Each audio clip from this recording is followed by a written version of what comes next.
Assalamualaikum warahmatullahi wabarakatuh. Waalaikumsalam warahmatullahi wabarakatuh.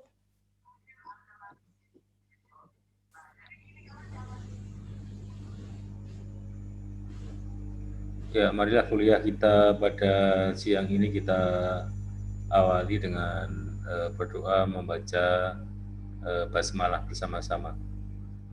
Bismillahirrahmanirrahim. Bismillahirrahmanirrahim. Ya, pertama kita harus bersyukur kehadirat Ilahi Rabbi, alhamdulillahirabbil alamin. Pada siang ini kita bisa bertemu bersilaturahim ya dalam kuliah ke-6 ya kalau hitungan kuliah online kita, meskipun minggu yang lalu tidak dengan Zoom tapi tetap kuliah online kita catat, sehingga hari ini kita kuliah yang ke-6. Semoga dan insya Allah kita dalam keadaan sehat walafiat. Amin ya rabbal alamin.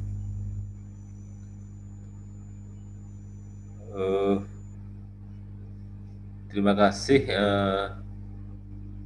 yang kemarin semua sudah mengumpulkan tugas online-nya di Google Class ya. Dan saat ini kita akan membicarakan bab berikutnya, bab yang keempat ya, yaitu tentang bab yang keempat tentang mengapa Pancasila menjadi ideologi negara ya.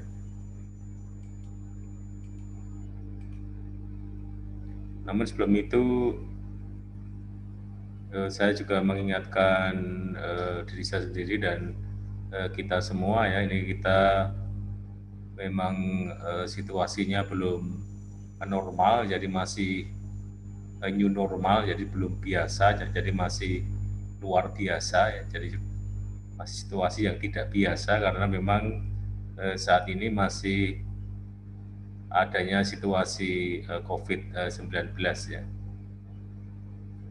Dan menurut informasi di Stikes Muhammadiyah Klaten pun ya, ada 2 karyawan yang terkena positif virus corona atau COVID-19 ya, sehingga kuliah online kita tentu akan terus kita lakukan ya sampai situasinya aman dan kondusif ya. Dan online ini pun sebenarnya menurut saya tidak mengurangi kualitas ya dari pembelajaran kita. Ya, bahkan kita bisa one-to-one ya, bisa berdiskusi ya bersama kan dengan di kuliah offline ya, cuma memang membutuhkan bandwidth ya, membutuhkan internet yang cukup ya. Saya sudah sampaikan ke kampus agar bantuan pemerintah ya untuk internet itu segera direalisasikan atau segera didaftarkan ke pemerintah ya. Sehingga mahasiswa kan akan dapat bantuan kuota internet ya. Kalau tidak salah sampai 40 gigabyte tapi untuk Zoom. Ya, kalau 40 gigabyte untuk Zoom kan ya tiap hari Zoom pun saya kira tidak habis itu ya. Sehari 24 jam Zoom terus ya, nggak akan habis itu 4 gigabyte. Ya. Namun karena ini mahasiswa baru ya mungkin masih proses pendaftaran ya. Kita tidak tahu nanti realisasinya.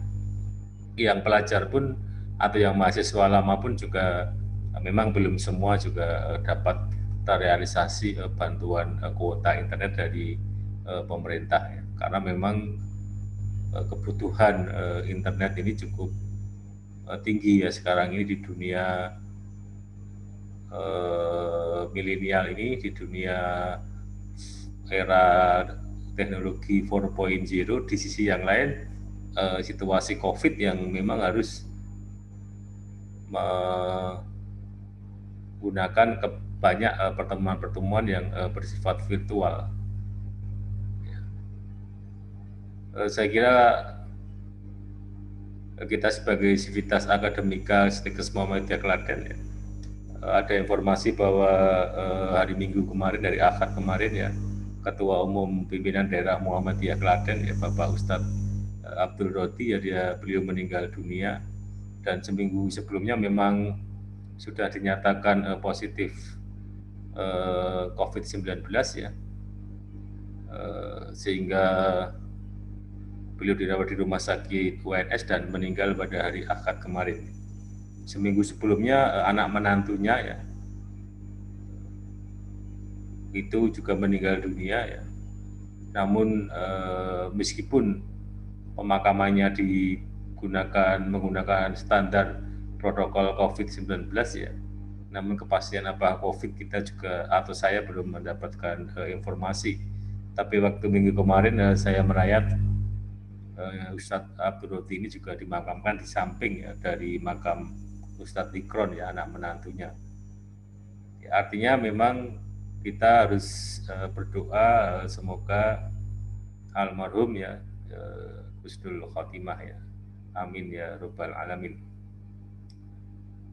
Dan informasi-informasi itu saya kira juga cukup banyak, sehingga kita bukan menakut-nakuti, tapi paling tidak kita semakin mengantisipasi diri ya.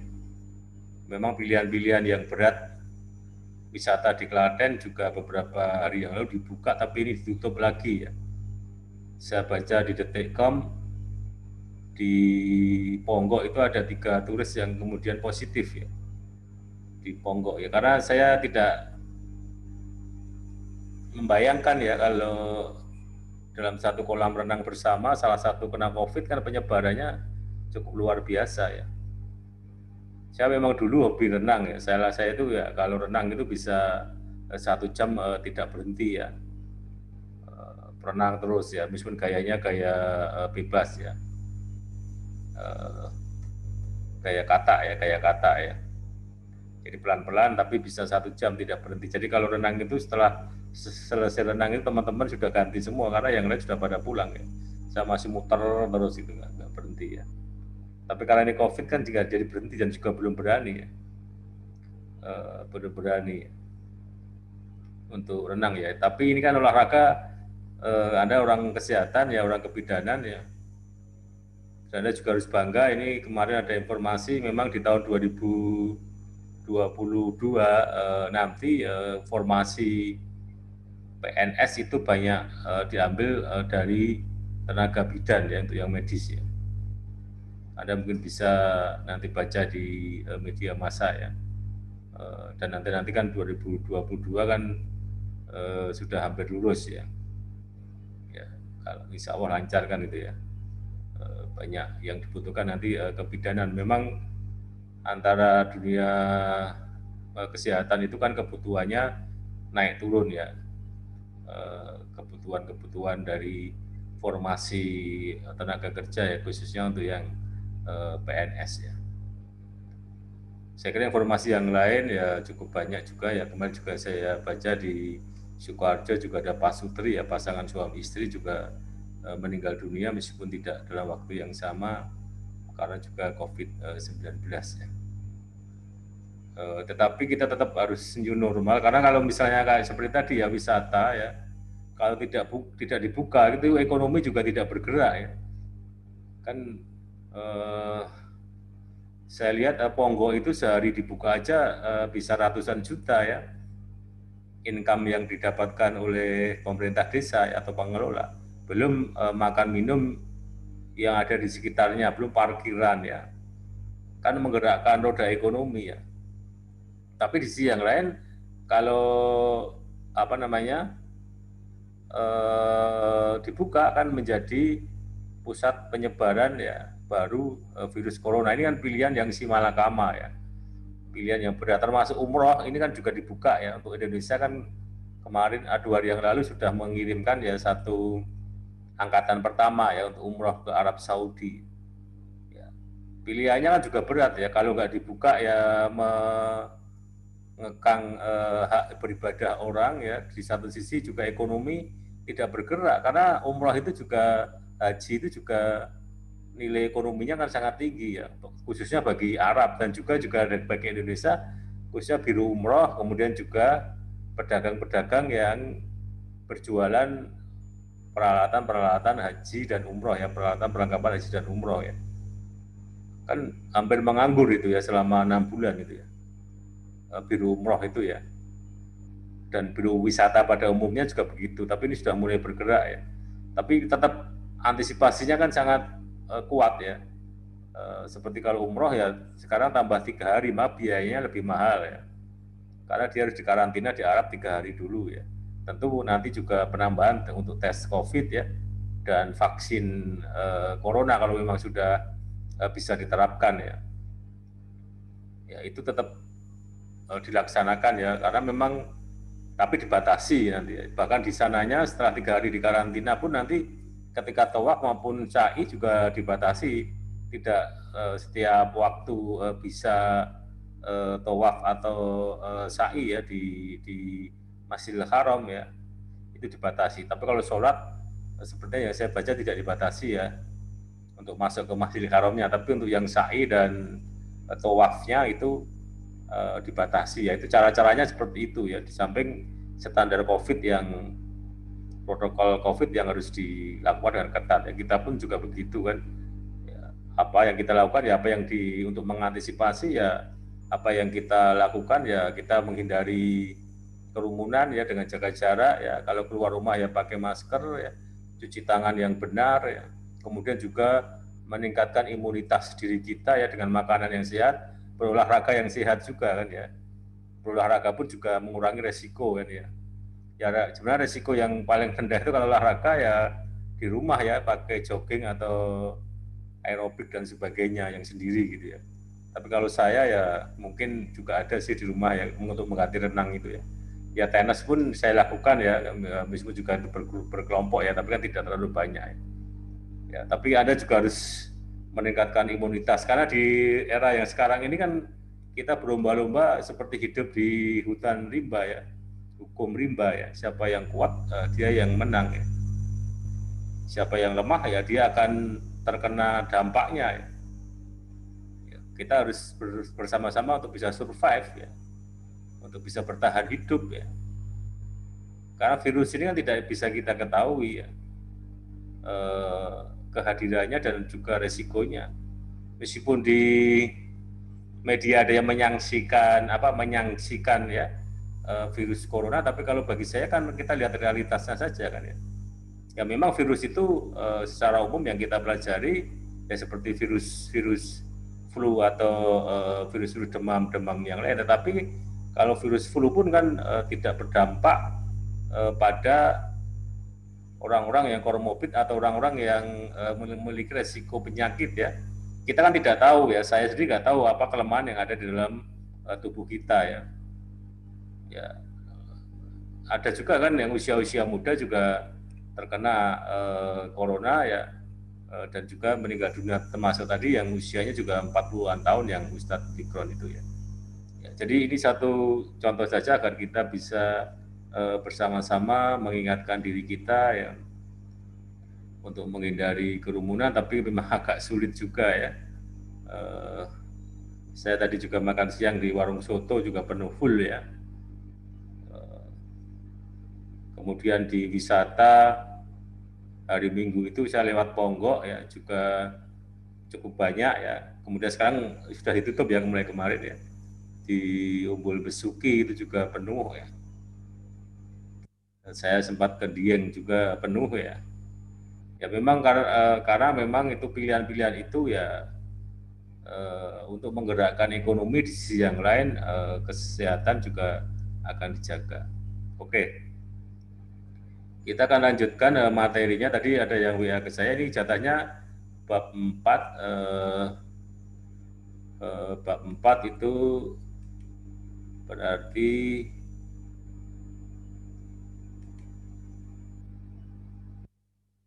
Mbak Fitriani ya, betul ya? Iya, Pak.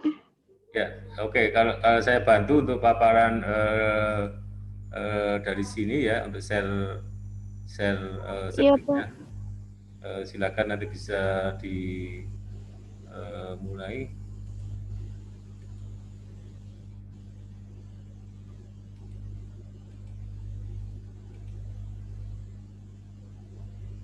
Ya, silakan bisa dimulai, Mbak.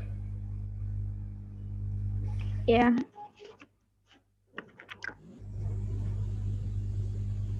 Assalamualaikum warahmatullahi wabarakatuh. Waalaikumsalam warahmatullahi wabarakatuh. Ya, di sini saya akan menjelaskan tentang bab 4, mengapa Pancasila menjadi ideologi negara.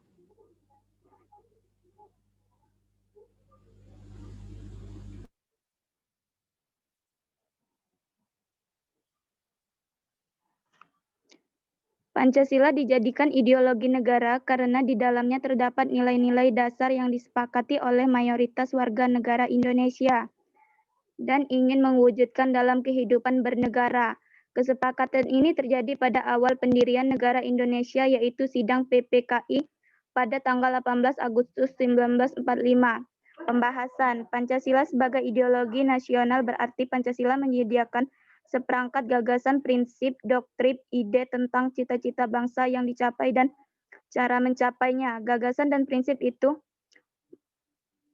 meresapi dan memasuki seluruh aspek kehidupan berbangsa dan bernegara. Pancasila sebagai ideologi negara adalah Pancasila mampu memberikan arah, wawasan, asas, dan pedoman dalam seluruh bidang kehidupan negara. Fungsi Pancasila sebagai ideologi negara yaitu pembimbing dan pengarah bangsa mewujudkan tujuannya, mempersatukan bangsa, mengatasi segala permasalahan dalam suatu negara, memberikan tekad untuk memelihara dan mengembangkan identitas bangsa. Oke, sebelum dilanjutkan ya saya ingatkan nanti setiap orang menyiapkan satu tanggapan ya, atau pertanyaan ya terhadap pemapar atau Mbak Fikrian ini. Ada menyiapkan pertanyaan. Oke, silakan lanjut. Ya, Pak. Ideologi yang bersumber dari kebudayaan, artinya berbagai komponen budaya yang meliputi sistem religius dan ucapan keagamaan, sistem dan organisasi kemasyarakatan, sistem pengetahuan bangsa, senian, sistem mata pencarian hidup, sistem teknologi dan peralatan sebagaimana diungkapkan Kocherningrad dalam buku Kebudayaan, Matalitas dan Pembangunan 2004, pengaruh dan berperan dalam membentuk ideologi suatu bangsa.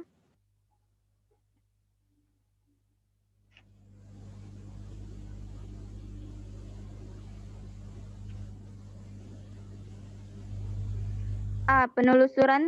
Penelusuran konsep dan urgensi Pancasila sebagai ideologi negara. 1. Konsep Pancasila sebagai ideologi negara.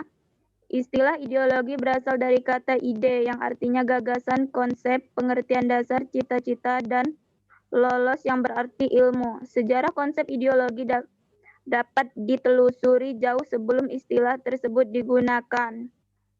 Destutt de Tree pada penghujung abad ke-18, Streich menyebut ideologi sebagai system of ide, yaitu suatu program yang diterapkan dalam membawa pembukaan institusi bagi masyarakat Prancis.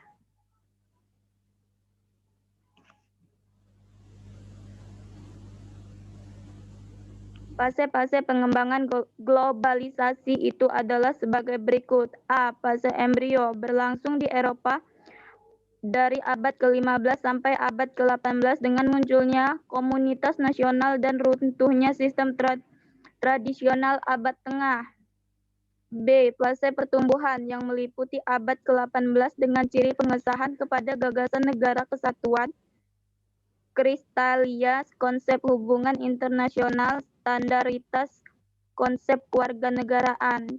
C. Fase text of yang berasal dari 1870 sampai pertengahan 1920 yang ditandai dengan diterimanya konsep baru tentang negara, kebangsaan, identitas, dan kepribadian nasional, mulai masuknya negara-negara non-Eropa ke dalam masyarakat internasional. D. Fase penghujat hegemoni yang dimulai 1920 sampai dengan pertengahan 1960 yang ditandai dengan meningkatnya konflik internasional dan ideologi seperti kapasitasme, sosialisme, fasisme, dan nazisme, dan jatuhnya bom atom yang mengunggah pikiran tentang masa depan manusia yang diikuti terbentuknya Perkaitan Bangsa-Bangsa atau PBB.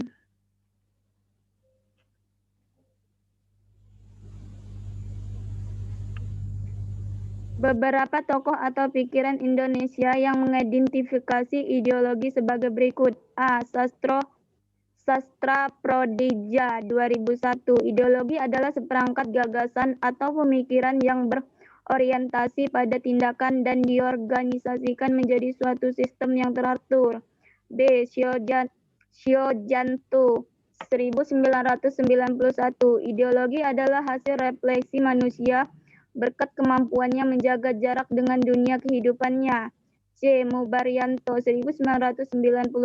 Ideologi adalah sejumlah doktrin, kepercayaan, dan simbol-simbol kelompok masyarakat atau satu bangsa yang menjadi pengesahan dan pedoman kerja atau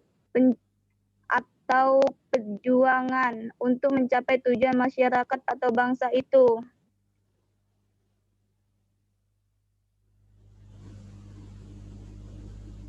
Teori ideologi yang ditemukan oleh tokoh-tokoh pemikiran ideologi sebagai berikut. A. Martin Seligman, ideologi sebagai sistem kepercayaan. B. Alfie Goinder, ideologi sebagai proyek nasional. C. Paul Hess, ideologi sebagai relasi sosial.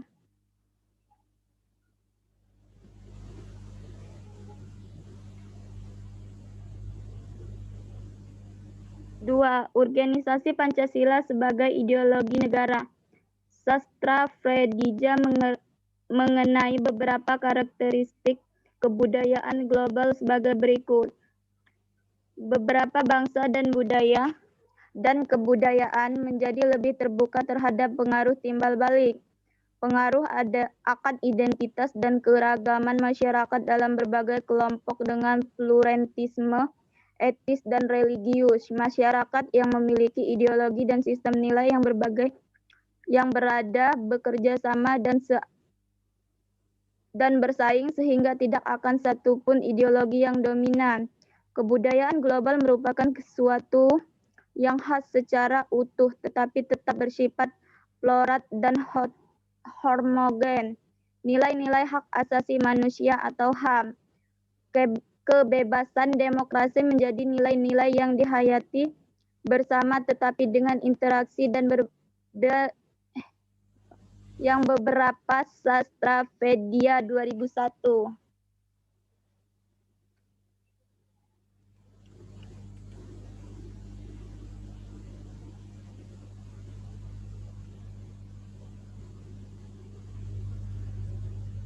Fase ketidakpastian berlangsung dari 1960 sampai 1990 ditandai dengan munculnya gagasan dunia ketiga, proliferasi nuklir. Konsepsi individu menjadi lebih kompleks, hak-hak kewarganegaraan semakin tegas dirumuskan, berkebangsaannya media global yang semakin canggih. Fase kebudayaan global. Fase ini ditandai oleh perubahan radikal di Eropa Timur dan Uni Soviet. Runtuhnya dominasi komunisme dan beberapa negara, berakhirnya perang dingin dan melebahnya konversi ideologi.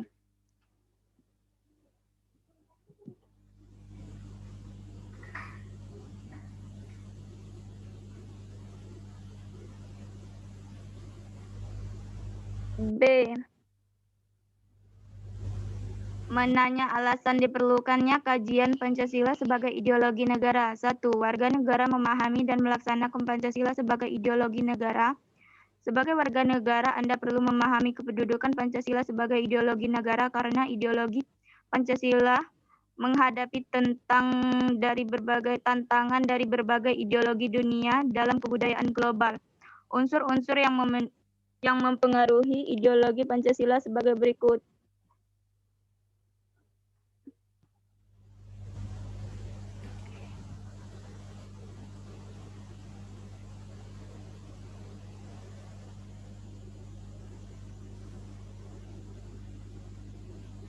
A. Unsur uteisme yang terdapat dalam ideologi Marxisme atau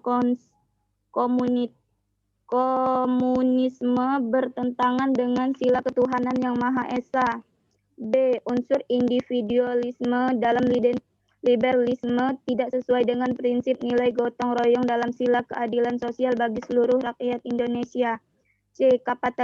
Kapitalisme yang memberikan kebebasan individu untuk menguasai sistem perekonomian negara tidak sesuai dengan prinsip ekonomi rakyat. Beberapa unsur ancaman yang ditimbulkan oleh aksi terorisme antara lain. A. Ras takut dan cemas yang ditimbulkan oleh bom bunuh diri mengancam keamanan negara dan masyarakat pada umumnya. B. Aksi terorisme dengan ideologinya menebangkan ancaman terhadap kesatuan bangsa sehingga mengancam disentasinya bangsa. C. Aksi terorisme menyebabkan investor asing tidak berani menanamkan modal di Indonesia dan wisatawan asing enggan berkunjung ke Indonesia sehingga mengganggu pertumbuhan perekonomian negara. Berikut ini gambar yang mencermati tentang terorisme.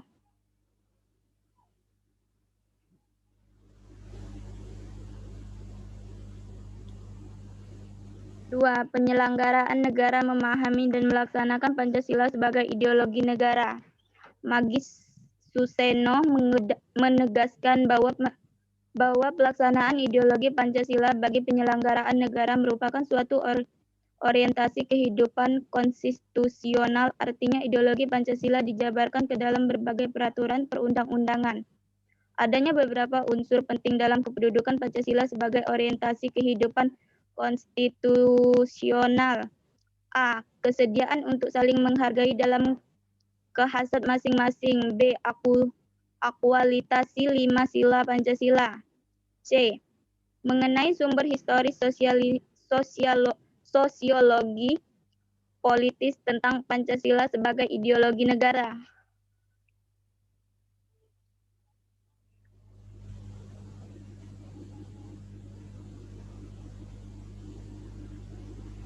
Satu, sumber historis Pancasila sebagai ideologi negara. Kependudukan Pancasila sebagai ideologi negara,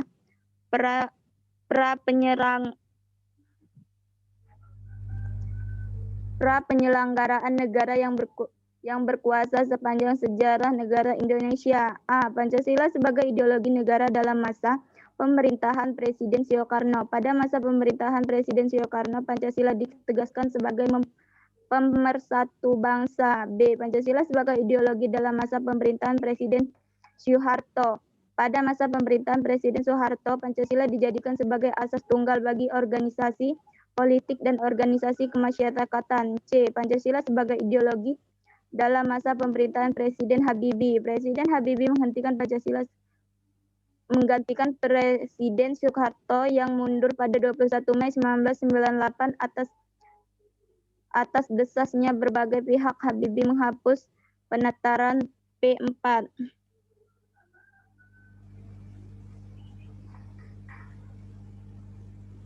D. Pancasila sebagai ideologi dalam masa pemerintahan Presiden Abdurrahman Wahid. Pada masa pemerintahan Presiden Abdurrahman Wahid muncul wacana tentang tentang pelanggaran PKI dan penyebar luasan ajaran komunisme.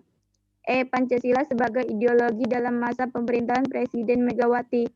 Pancasila sebagai ideologi semakin kehilangan formalitasnya dengan diasaskannya Undang-Undang Sisdiknas nomor 20 tahun 2003 yang tidak mencantumkan pendidikan Pancasila sebagai mata pelajaran wajib di tingkat sekolah dasar sampai perguruan tinggi. F. Pancasila sebagai ideologi dalam masa pemerintahan Presiden Susilo Bambang Yudhoyono. Pemerintahan SBY yang berlangsung dalam 2 periode dapat dikatakan juga tidak terlalu memperhatikan pentingnya Pancasila sebagai ideologi negara.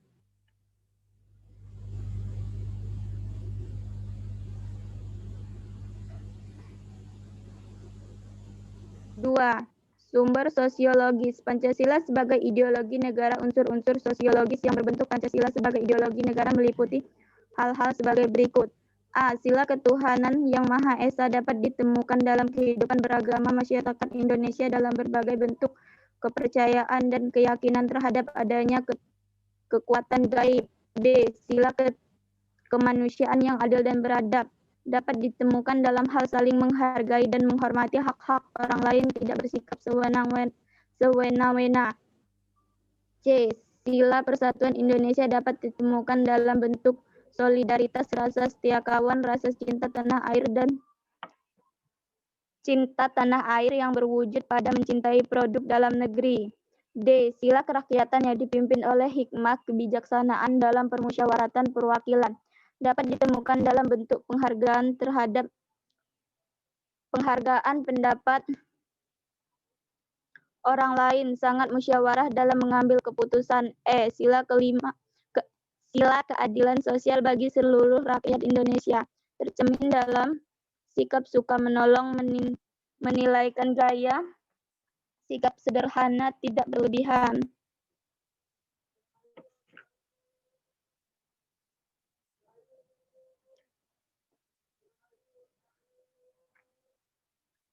Sumber politis Pancasila sebagai ideologi negara. Unsur-unsur politis yang membentuk Pancasila sebagai ideologi negara meliputi hal-hal berikut. A. Sila ketuhanan yang Maha Esa diwujudkan dalam bentuk semangat toleransi antar umat beragama.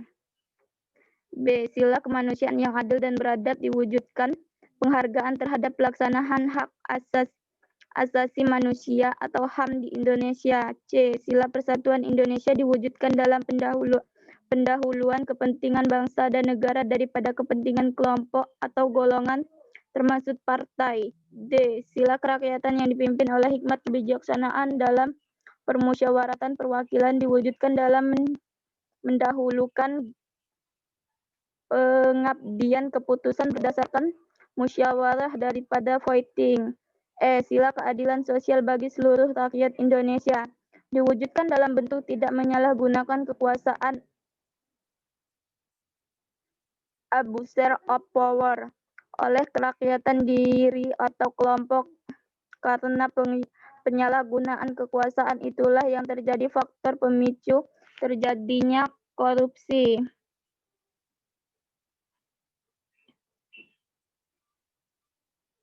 D. Pembangun argumen tentang dinamika dan tentang Pancasila sebagai ideologi negara. 1. Argumen tentang dinamika Pancasila sebagai ideologi negara. Dinamika Pancasila sebagai ideologi negara dan sejarah bangsa Indonesia memperlihatkan adanya pasang surut dalam pelaksanaan nilai Pancasila, Pancasila sebagai ideologi negara, dan masa pemerintahan Presiden Soekarno, sebagaimana ditentukan bahwa Soekarno termasuk salah seorang perumus Pancasila, bahkan pengaji dan pemberi nama untuk dasar negara.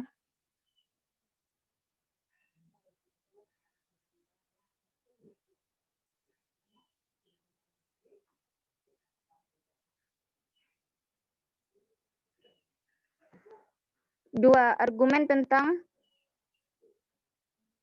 tanggapan terhadap Pancasila sebagai ideologi negara. Adapun faktor eksternal meliputi hal-hal berikut. A. Pengaruh ideologi antara negara-negara sumber power antara Amerika Serikat dengan Uni Soviet antara 1945 sampai 1990 yang berakhir pada bubarnya negara Soviet sehingga Amerika menjadi satu-satunya negara superpower. B. Penguatannya isu kebudayaan global yang ditandai dengan masuknya berbagai ideologi asing dalam kehidupan berbangsa dan bernegara karena keterbukaannya informasi.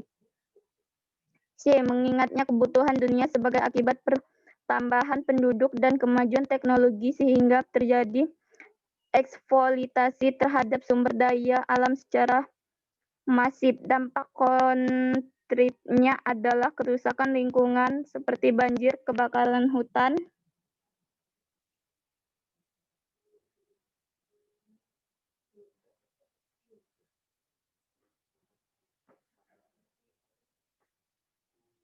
Adapun faktor internal meliputi hal-hal sebagai berikut. A. Pengertian rezim yang berkuasa melahirkan kebijakan politik yang berorientasi pada kepentingan kelompok atau partai sehingga ideologi Pancasila sering terabaikan. B. Penyalahgunaan kekuasaan atau korupsi mengakibatkan rendahnya kepercayaan masyarakat terhadap rezim yang berkuasa sehingga kepercayaan terhadap ideologi menurun drastis. E. Mendeskripsikan dan urgensi Pancasila sebagai ideologi negara.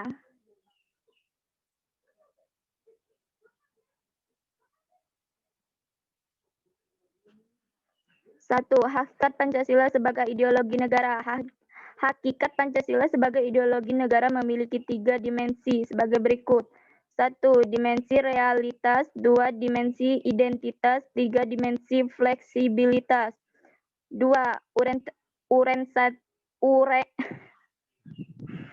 Urgensi Pancasila sebagai ideologi negara. Beberapa peran konten Pancasila sebagai ideologi meliputi hal-hal sebagai berikut. A. Ideologi negara sebagai pantun warga negara. Artinya setiap perilaku warga negara harus didasarkan pada preskripsi moral. Contohnya kasus narkoba yang menerbak dan kelanggaran generasi muda mewujudkannya deskripsi moral Indonesia sebagai ideologi sebagai didasarinya kehadirannya.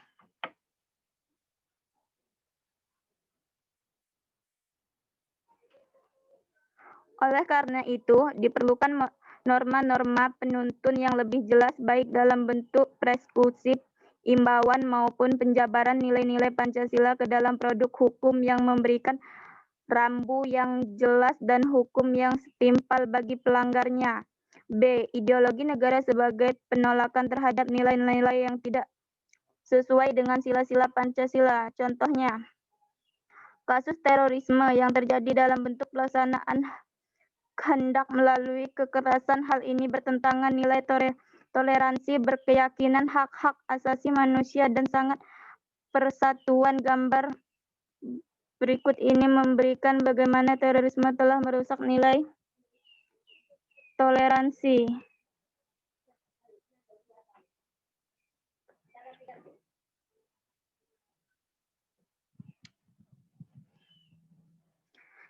Rangkuman tentang pengertian dan pentingnya Pancasila sebagai ideologi negara. Pentingnya Pancasila sebagai ideologi negara bagi mahasiswa adalah untuk memperlihatkan peran ideologi sebagai penuntun moral dan kehidupan bermasyarakat, berbangsa, dan bernegara, sehingga ancaman berupa penyalahgunaan narkoba, terorisme, dan korupsi dapat dicegah.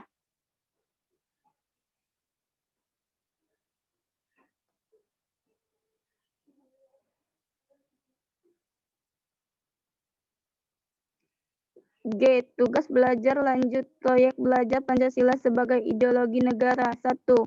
Berbagai konsep dan pengertian dan karakter tentang ideologi besar dunia, khususnya tentang ideologi tertutup dan ideologi terbuka. 2. Pancasila sebagai ideologi termasuk bersifat tertutup atau terbuka. Berikan argumen Anda. 3. Berbagai kasus yang terkait dengan penyalahgunaan narkoba dengan yang mengancam eksistensi Pancasila. 4. Berbagai kasus yang terkait dengan terorisme yang mengancam eksistensi ideologi Pancasila. 5. Berbagai kasus yang terkait dengan korupsi di Indonesia yang mencengkam eksistensi ideologi Pancasila. 6. Berbagai kasus kesadaran pajak warga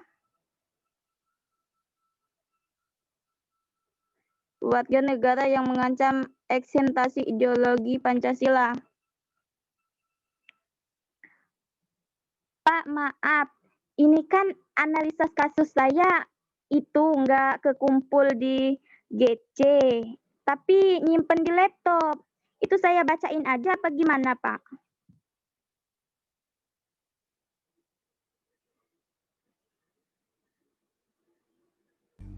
Ya, silakan dibaca, dijelaskan. Oh ya, analisa kasus DPR isyarat pointing RRU Pemilu. Rianita Arini, Detik News.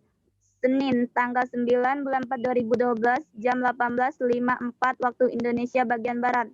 Jakarta, penelitian kasus Pensus RRU Pemilu masih berupaya mencari titik temu untuk memutuskan 3 poin yang masih berlarut-larut, yaitu sistem pemilu ambang batas, flagmen, dan metode penghitungan suara. Jika tidak mencapai titik temu, Pensus mengisyaratkan akan melakukan voting. Belum bisa dipastikan, tadi di rapat konsultasi masih mengupayakan musyawarah mufakat, tapi semua persiapan diri untuk bisa menerima voting, ujar Ketua Pensus RRU Pemilu Arief Wibowo di gedung DPR Senjaya, Jakarta. Namun menurut Arief, jika terjadi voting pada rapat paripurna Rabu lusa, maka akan ada Pensus hari pembahasan rumusan RRU Pemilu hingga siap, supaya tidak keruh seperti di sidang BBM kemarin itu. Jangan serahkan apa yang mau di voting ke pemimpin, tapi rumuskan, diputuskan dalam Pensus sendiri. Bisa nanti paripurna mengikuti apa yang sudah dirumuskan oleh Pensus, jelasnya. Analisis dari permasalahan tersebut dapat diambil intinya, yaitu bahwa anggota DPR akan melakukan musyawarah untuk mencapai mufakat untuk menentukan sistem pemilu yang membahas 3 poin yang masih berlarut-larut, yaitu sistem pemilu, ambang batas, perleman, dan metode penghitungan suara. Jika tidak dapat dicapai, maka akan dilakukan voting. Hal ini sudah sesuai dengan filsafat Pancasila yang dianut oleh bangsa dan negara, yaitu pada sila keempat, kerakyatan yang dipimpin oleh hikmat kebijaksanaan dalam permusyawaratan perwakilan. Udah, Pak. Oke. Paparan sudah atau presentasi ya sudah dilakukan oleh Mbak Fitriani. Selanjutnya tanggapan atau pertanyaan dari peserta atau anggota lain. Saya persilahkan, urut dari mana? Ada yang mau tanya? Siapa dulu? Saya. Ya, Mbak Anis. Saya, ya. Pak. Ya, silakan. Silakan dicatat Mbak Fitriani untuk pertanyaannya. Ya, Pak. Apa fungsi sebagai ideologi negara? Ya, coba diulang, Mbak Anis. Apa fungsi sebagai ideologi negara? Ya, apa fungsi sebagai ideologi negara? Oke, 2 dulu aja. Satu lagi, silakan. Siapa dulu? Saya, Pak. Siapa? Yang mana? Saya. Oh ya, Mbak Arinda ya, silakan. Ya. Sebutkan unsur-unsur yang mempengaruhi ideologi Pancasila. Ya, sebutkan unsur-unsur yang mempengaruhi ideologi Pancasila. Yang mempengaruhi ideologi Pancasila. Oke, sementara 2 dulu. Silakan dijawab Mbak Fitriani. Ya, Pak.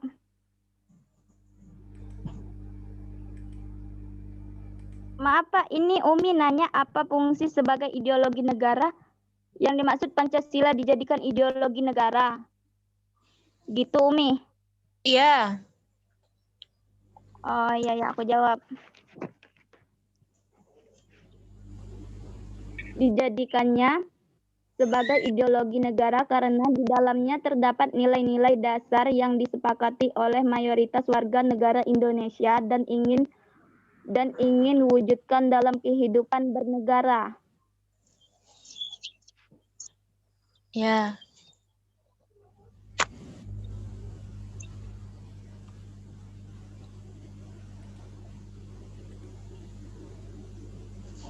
Pancing kabeh salahku.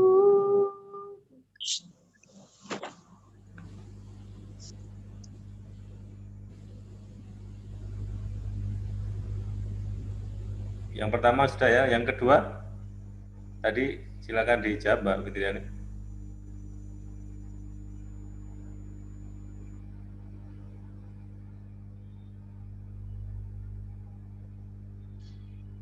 negara adalah A. Unsur ateisme, B. Unsur individualisme, C. Kapitalisme.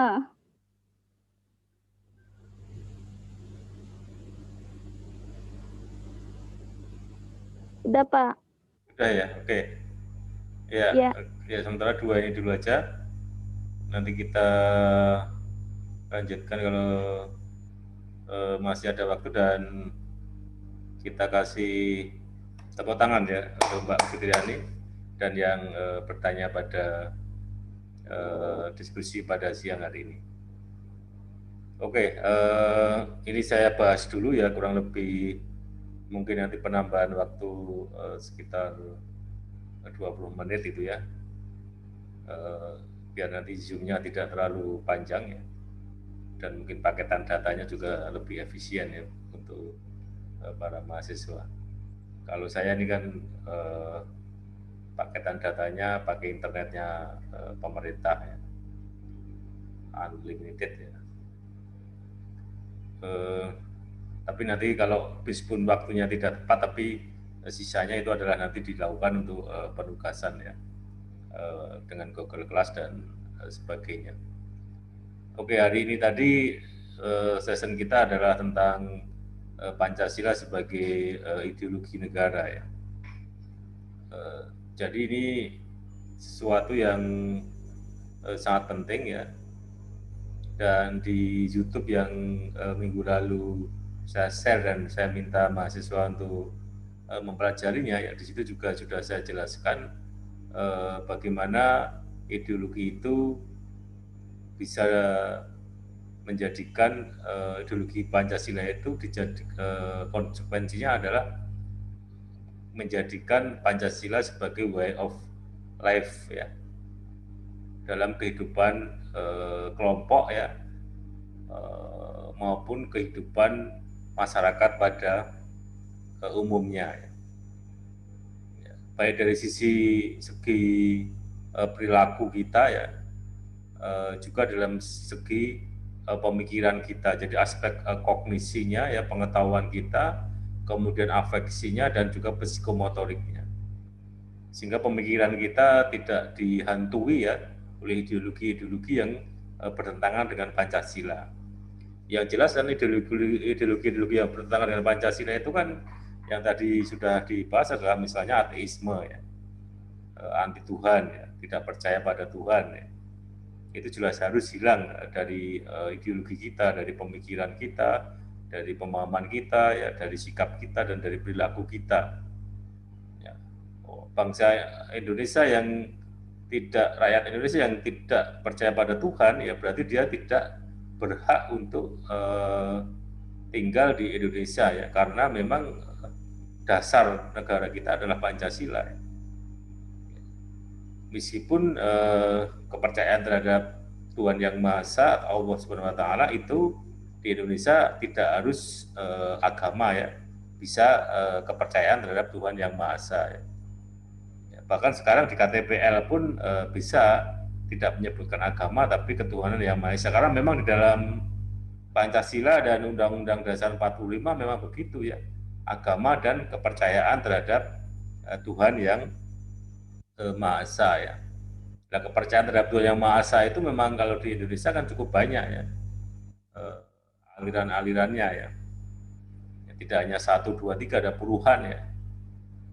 Meskipun sebagian juga tidak mau ketika di KTP-nya disebutkan kepercayaan terhadap Tuhan Yang Maha Esa ya. Ada yang dia masih yakin dengan agama dasar yang dia ikuti ya. Sebagian besar mereka ya, ada yang Islam, ada yang Nasrani ya, Katolik Kristen, ada yang Hindu ya. Memang kebanyakan Islam dan Hindu Buddha ya.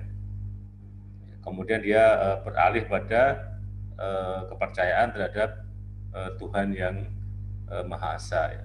Kalau tidak memiliki agama dan atau kepercayaan terhadap Tuhan Yang Maha Esa ya, maka dia jelas bertentangan dengan ideologi Pancasila. Misalnya juga komunisme ya. Komunisme, Marxisme ya, Leninisme, sosialisme ini kan juga bertentangan dengan ideologi Pancasila. kapitalisme juga begitu ya. Memang di dunia ini ya tadi juga sudah dijelaskan ya.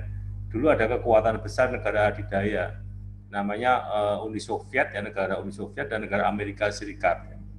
Uni Soviet itu negara yang berbasis pada komunisme. Akhirnya kan juga bubar ya, pecah menjadi negara-negara bagian itu menjadi negara-negara mandiri ya, seperti Rusia ya, kemudian Uzbekistan dan seterusnya ya, dia menjadi negara-negara yang kecil, sama seperti Yugoslavia di Eropa, itu juga negara komunis besar pecah menjadi beberapa negara kecil ya, sehingga kemudian karena pecah kan hanya Rusia ya, Rusia tidak lagi menjadi negara adidaya, sehingga Amerika tidak memiliki pesaing kuat ya sebagai negara adidaya di dunia. Tetapi secara ekonomi ya saat ini Amerika itu perangnya adalah perang dagang ya dengan Cina ya. Cina ini menjadi salah satu negara komunis yang sekarang ini memang kuat ya, bahkan secara ekonomi menjadi negara adidaya ya. Maka Indonesia pun juga terpengaruh perang dagang Cina dan Amerika ya. Coba apa yang tidak ada ya produk Cina di Indonesia ya. 2 tahun yang lalu saya di Arab ya, di hotel saja perangkat-perangkat seperti piring ya, gelas itu made in China ya. Padahal itu di Arab Saudi. Bisnya kebanyakan sebagian besar juga dari Cina ya. Bis-bis yang mengangkut jamaah haji itu ya. Karena pilihannya kan juga tidak hanya Cina kan ya. Apakah mau pilih Cina juga komunis. Beli Korea Selatan ya, misalnya juga negara Barat ya, negara bahasa kita kalau dalam bahasa agama juga dalam agama Islam dia juga negara non Muslim ya, negara kafir katakanlah gitu. Ya. Mau ambil Amerika apalagi kan gitu ya. Ya. Jadi akhirnya ini persaingannya murni persaingan ekonomi kan. Ya. Di Indonesia handphone saja sekarang kan yang merajai di Indonesia kan juga Cina ya. Samsung saja juga sudah mulai yang Korea Selatan ya. Ya, sudah mulai disaingi ya oleh produk-produk Cina ya, murah tapi kapasitasnya lebih tinggi gitu ya. Kalau Apple kalau bahasa Jawanya Apple Kroak gitu ya, Apple Kroak ya, itu juga memang teknologinya juga lebih maju ya, memiliki segmen tersendiri, tapi segmen pada umumnya juga orang Indonesia dari merek-merek HP itu kan juga hampir semua kebanyakan mayoritas Cina kan ya, sebagian Korea Selatan, sebagian Amerika ya, kemudian juga Indonesia pun juga pernah membuat produk handphone, tablet dan sejenisnya ya, tapi kan tidak bisa menjadi produk yang digunakan oleh rakyat Indonesia. Ini kan kelemahan kita ya. Harusnya memang kalau kita punya produk dalam negeri ya kita manfaatkan ya. Lama-lama kan orang kan berpikirnya secara pragmatis ya, secara sederhana ya. Membuat produk sendiri malah lebih mahal, kulaan di Cina malah lebih murah, itulah yang menjadi masalah. Sama kan ya, Indonesia itu gula pasir ya, tebu itu kan cukup banyak, tapi kenapa Pak masih impor gula ya? Malah pabrik gulanya di Indonesia pada tutup ya. Di Klaten itu kan sudah dulu yang lama pabrik gula Ceper sudah tutup lama ya. Lalu yang sekarang yang pabrik Gondang yang besar saja yang dekat rumah saya, dekat kampung saya, itu juga sudah tidak produksi lagi ya. Padahal kan gula itu digunakan oleh masyarakat Indonesia, kebutuhan sangat besar. Begitu juga beras ya. Kenapa malah justru lebih murah beli beras dari Thailand ya misalnya ya, dari India dan sebagainya. Yang paling tidak masuk akal lagi adalah garam. Indonesia negara kelautan ya, garamnya kok impor ya, itu kan aneh bin ajaib memang ya. Buah saja kan sebagian besar juga impor ya. Ya, hanya buah-buah lokal tertentu yang kita gunakan secara lokal ya, sebagian juga kita impor ya. Sayur juga sebagian juga ada yang impor ya. Nah, inilah yang harus kita tingkatkan tugas kita bersama, kemandirian itu. Memang kalau dari sisi ekonomi pilihan-pilihannya sangat berat ya. Persaingan juga persaingan ekonomi gitu ya. Kalau Anda lihat film Sang Pencerah ya, Pak Kiai Ahmad Dahlan itu diprotes oleh salah satu ulama tradisional ya, yang datang ke sekolahnya Pak Ahmad Dahlan ya, lalu dia protes, kenapa Pak Ahmad Dahlan menggunakan metode barat ya, pakai klasikal ya, pakai meja, kursi, pakai alat tulis, ini kan produk-produk barat ya. Lalu Pak Ahmad Dahlan, Pak Kiai Ahmad Dahlan menanyai,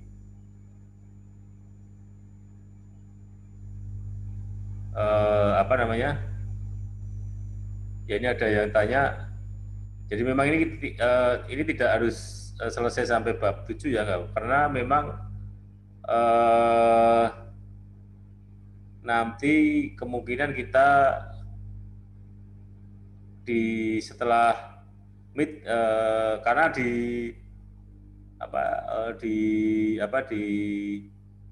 kebidanan ini Pancasila dan pendidikan kewarganegaraan itu terpisah ya, sehingga memang sebenarnya 7 bab ini nanti kita bahas dalam dua mid semester ya, jadi nggak apa-apa ini nanti kita tetap yang maju setelah mid semester juga tidak ada masalah nanti ya, jadi ini kita selesaikan mungkin maksimal nanti mid semester ini hanya sampai bab 5 saja ya, nanti untuk yang bab 6 dan bab 7 nanti setelah mid semester ya. Kuliah kita kalau di bidan berapa kali ini ya, kalau di jadwalnya si Akan ya.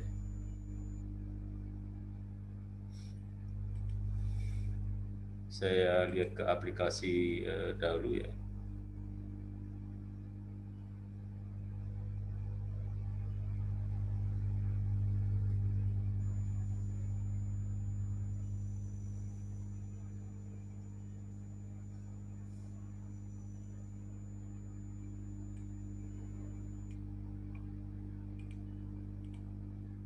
Ya, tetap 8 kali perkuliahan ya. Oh, maaf, ini farmasi ya, sorry ini farmasi. Saya cari dulu yang kebidanan.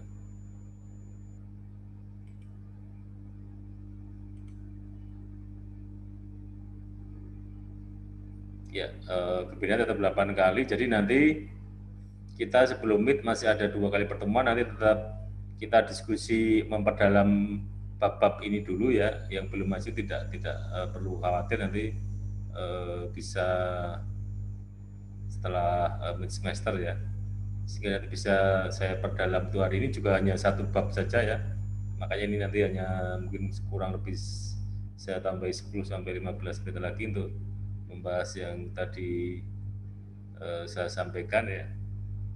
Jadi nanti untuk mid semesternya pun juga kita lakukan secara online ya, mungkin juga di Google Class pakai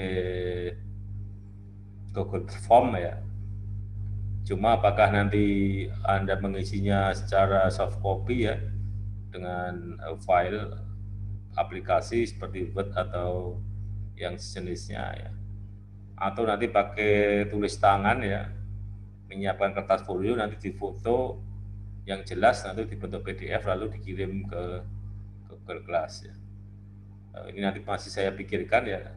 Ini sementara kemarin semester di UNS itu saya gunakan dengan metode yang kedua tadi ya. Jadi dengan kertas HVS, kertas folio bergaris, nanti pertanyaan tetap lewat online, nanti dijawab dengan waktu tertentu.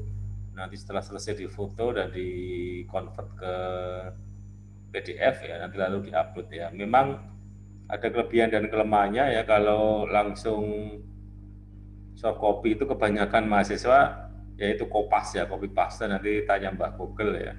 Kemudian di copy paste tanpa memahami isi dan maksudnya ya. Tapi kalau tulis tangan kan, kalau kopas kan ya nggak bisa kan, terlalu lama, apalagi nanti dibatasi oleh waktu ya. Meskipun juga bisa menyentuh ya, tapi paling tidak ada originalitas ya dalam menulis ya.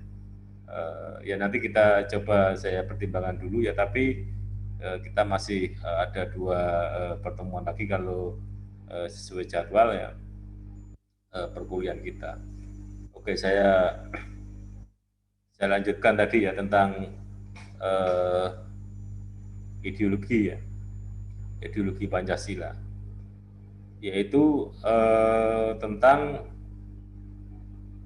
perkembangan ideologi negara saat ini yang tadi bertentangan dengan Pancasila sudah banyak dijelaskan ya, termasuk komunisme dan kapitalisme yang sekarang juga terjadi perang dagang antara Cina dan Amerika ya. Memang Cina ini menjadi negara ekonomi yang kuat ya saat ini, yang tadi sudah saya jelaskan. Di Indonesia pun juga tidak bisa lepas ya. Dulu motor pun juga masuk di Indonesia, tapi ternyata branding Cina tidak terlalu bagus ya. Ada motor-motornya kan dulu banyak puluhan ya, sekarang mungkin tinggal 1-2 saja, saya juga tidak terlalu mengenal ya. Ini mobil juga mulai masuk di Indonesia ya.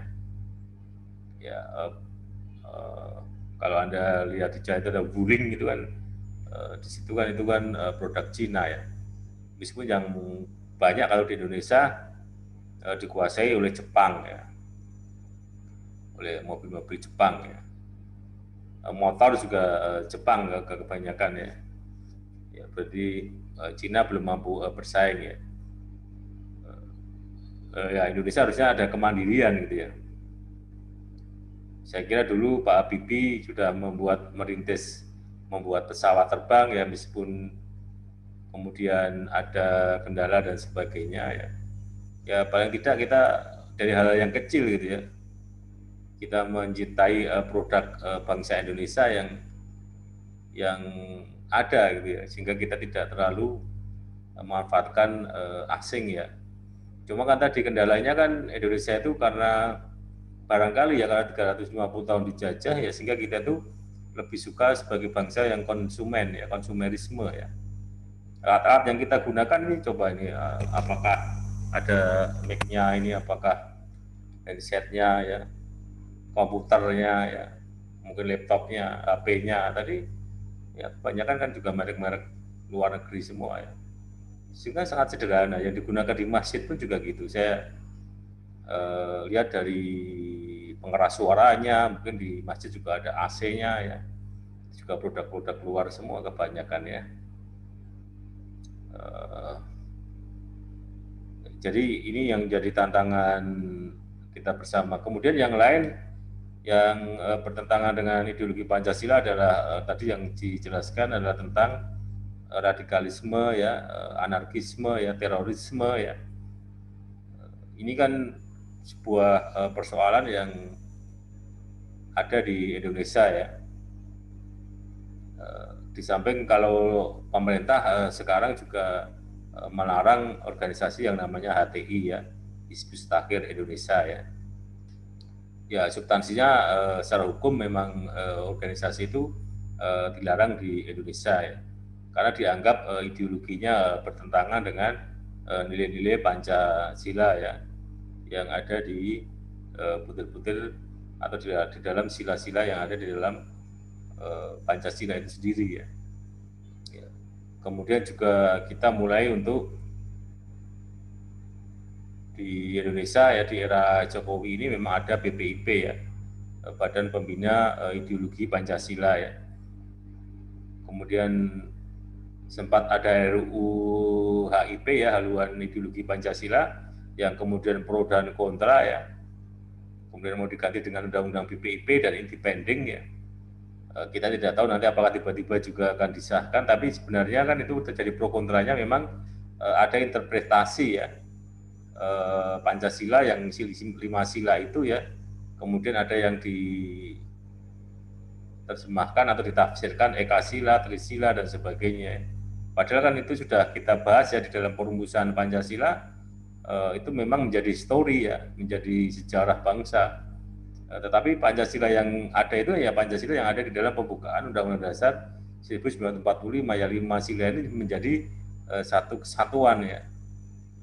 Bahwa memang hari lahir Pancasila itu dimulai pada 1 Juni dan itu memang dari pidato Pak Karno itu memang sudah ditetapkan oleh pemerintah yang itu pun juga pro dan kontra ya. Anda juga sudah menjawab di pertanyaan minggu yang lalu tentang hari lahirnya Pancasila. Indonesia sudah menetapkannya ya 1 Juni ya sebagai hari lahir Pancasila. Kalau dulu kan belum menjadi resmi negara ya sebelum ditetapkan oleh pemerintahan Jokowi ya. Tetap ada sebagian masyarakat yang merayakan atau memperingatinya, tetapi secara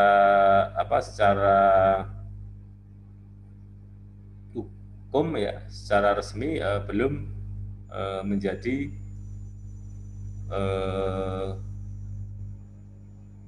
hari lahir dari Pancasila ya.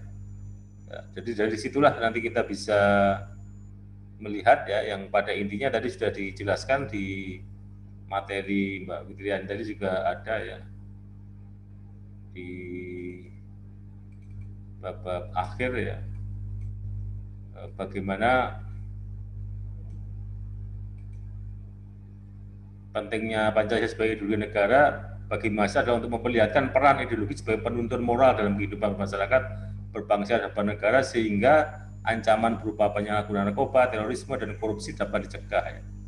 Ya, jadi tidak hanya ideologi-ideologi yang dilarang oleh negara ya, tetapi juga penyalahgunaan narkoba, terorisme, korupsi ya, itu juga dihindari. Oke, jadi sementara ini yang bisa saya tekankan ya di materi bab ke-4 ya, nanti minggu depan kita lanjutkan bab ke-5 sehingga nanti tidak harus selesai di semester ini ya. Ya, karena 7 bab ini nanti kita bahas sampai setelah semesteran juga ya. Setelah mid semester maksud saya. Dan nanti kemungkinan besar kita masih ketemu juga di semester 2 nanti untuk pendidikan kewarganegaraan. Oke, sampai di sini ada komentar atau pertanyaan dulu, saya persilahkan.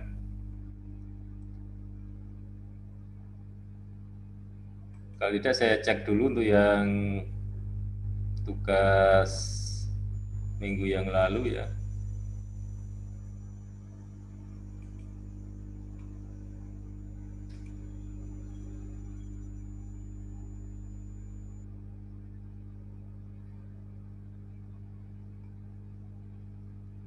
Masih ada satu yang belum masuk ya. Karena belum masuk berarti 6.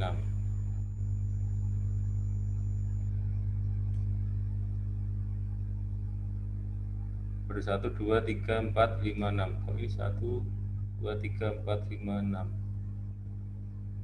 Oh, dulu ada kedobelan itu ya. Berarti ini yang belum Mbak Adel. Atau kemarin yang kosong itu saya kembalikan karena isinya kosong. Mbak Adel ada? Ada, Pak.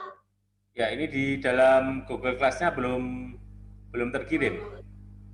Untuk yang Tapi udah aku kirim, Pak, dari pas satu hari itu udah dikirim. ya betul, itu kemarin kayaknya saya kirim kembali karena yang dikirim itu kosong. Jadi mungkin coba dikirim ulang lagi, Mbak. Oh, iya, Pak. Nanti dikirim, dicek dulu filenya ya. Kemungkinan ada waktu mengupload file mungkin ada kesalahan ya. Karena memang saya cek itu nggak ada isinya, jadi hanya file kosong ya. Maka kemudian saya kembalikan ya. Jadi saya kembalikan lewat email ya. Nah, nanti coba Anda cari lagi filenya agar ini masuk di Google Class ya. Jadi ini kurang satu berarti Mbak Adel ya. Oke, nanti kalau setelah ini nanti bisa Anda cari filenya kemudian dikirim ulang di sini ya. Tapi nggak apa-apa, nanti di sini nanti tercatat terlambat, tapi saya anggap tidak terlambat karena memang pernah ngirim tapi mungkin salah ngupload file. Oh ya ini oke, udah masuk ya. Lah ini saya buka ya Mbak, ini filenya apa ini? Saya kemarin atau aplikasi saya nggak anu ya. Tapi itu udah, Pak. Iya. Nah, ini kan saya buka kan kosong. Itu makanya saya yang agak aneh. Kenapa? Coba dibuka di situ dulu filenya. Ada isinya enggak? Ini saya Di buka sini kan. loading terus, Pak. Ya, filenya. Maka filenya itu dibuka dulu. Soalnya ini saya buka enggak ada isinya, kosong ini. Ini kan kosong. Bentar, Pak. Enggak ada. Jadi kemungkinan itu filenya kena virus atau apa ya, filenya dibuka dulu. Kalau memang itu kena virus atau kosong ya berarti Anda harus ngetek lagi kan ya, buat lagi. Tapi kalau ada file lain atau ada cadangan file ya memang dulu sudah saya terima, cuma saya kembalikan ya. Ini kan bisa saya kembalikan dari sini ya, karena memang nggak ada isinya nih. Jadi ini kan kita lihat ya. Oke, coba Anda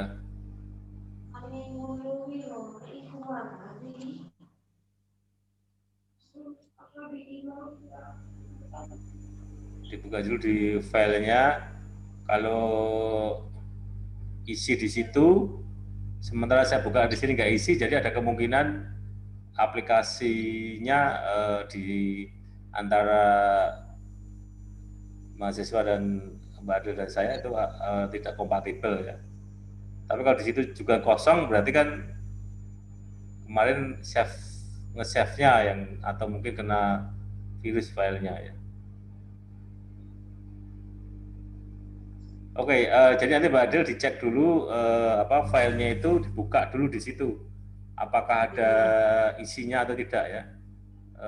Karena yang lalu juga saya cek tidak ada isinya. Ini tadi baru saja yang Anda kirim juga tidak ada isinya. Jadi kosong filenya itu, filenya ada tapi dibuka gitu kosong ya, tidak ada isinya. Oke. Jadi yang lain sudah ya, ini nanti tugas lain nanti kita pantau atau kita lihat minggu depan ya. Oke, ada pertanyaan lagi? Ada pertanyaan mungkin? Tidak, Pak. Ya oke, kalau tidak ada ya untuk kuliah live-nya kita akhiri sampai di sini ya. Terima kasih atas perhatiannya. Kita akhiri bersama dengan berdoa membaca hamdalah bersama-sama. Alhamdulillahirabbil alamin. Ya, assalamualaikum warahmatullahi wabarakatuh. Waalaikumsalam warahmatullahi wabarakatuh. Waalaikumsalam warahmatullahi wabarakatuh. Ya. Ya, ini kita tutup ya.